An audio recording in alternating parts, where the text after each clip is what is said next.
పూర్వము అగ్నివేశ్యుడని ఒక బ్రాహ్మణుడు ఉండేవాడు. అతనికి కారుణ్యుడని ఒక కొడుకు ఉన్నాడు. అతను గురుకులంలో వేదాలు వేదాంగాలు అభ్యసించి ఇంటికి తిరిగి వచ్చాడు. ఇంటికి వచ్చిన మొదట అతను సంధ్యావందనం అగ్నికార్యం ఇటువంటి నిత్యకృత్యములవన్నీ మానేశాడు. ఇది గమనించిన తండ్రి కొడుకు వద్దకు వెళ్ళి, నాయనా, నీవు సంధ్యావందనం అగ్నికార్యం నిత్యకృత్యములు ఎందువలన చేయట్లేదు? ఇవి మానేసినిచ్చో సిద్ధి ఎలా కలుగుతుంది అని మృదువుగా ప్రశ్నించాడు.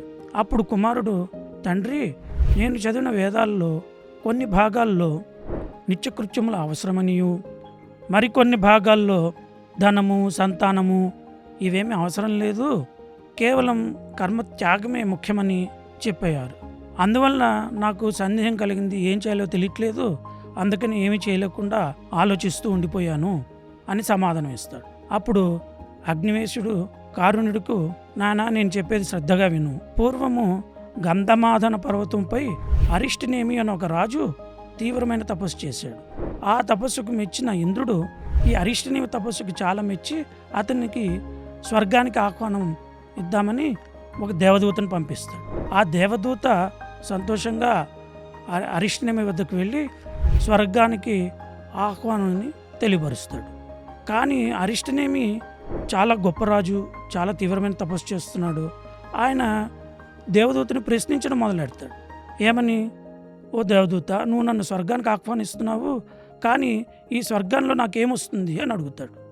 అప్పుడు దేవదూత అరిష్టనేమికి స్వర్గంలో సుఖములు వస్తాయి అని చెప్తాడు. అప్పుడు అరిష్టనేమి మళ్ళీ స్వర్గ సుఖములు శాశ్వతములా లేకపోతే కొంచెం కాలమైనాక ఆగిపోతాయని అడుగుతాడు. ఈ ప్రశ్నకు దేవదూత చాలా ఆశ్చర్యపోతాడు. ఓ అరిష్టనేమి, స్వర్గ సుఖములు శాశ్వతములు కావు, నీ పుణ్యం ఉన్నంత వరకే అవి పనిచేస్తాయి, ఆ తర్వాత నువ్వు మళ్ళీ భూలోకంలో జీవిగా జన్మించాలి అని సమాధానం చెప్తాడు. ఇది విన్న అరిష్టనేమి, అలా అయితే నాకు ఈ స్వర్గ సుఖములు అవసరం లేదు, నేను శాశ్వతమైన మోక్షానికి ప్రయత్నం చేస్తున్నాను, అందుకని నాకు స్వర్గ సుఖములు స్వర్గము వద్దు అని ఆ ఆహ్వానాన్ని తృణీకరిస్తాడు. దేవదూత ఆశ్చర్యపడుతూ మళ్ళీ ఇంద్రుడి వద్దకు వెళ్తాడు.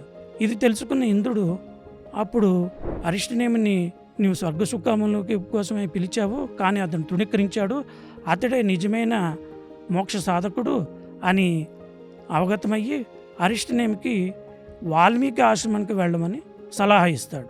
అలాగే అరిష్టనేమి వాల్మీకి ఆశ్రమానికి వెళ్ళి ఆత్మజ్ఞానాన్ని సంపాదించి మోక్షాన్ని పొందుతాడు.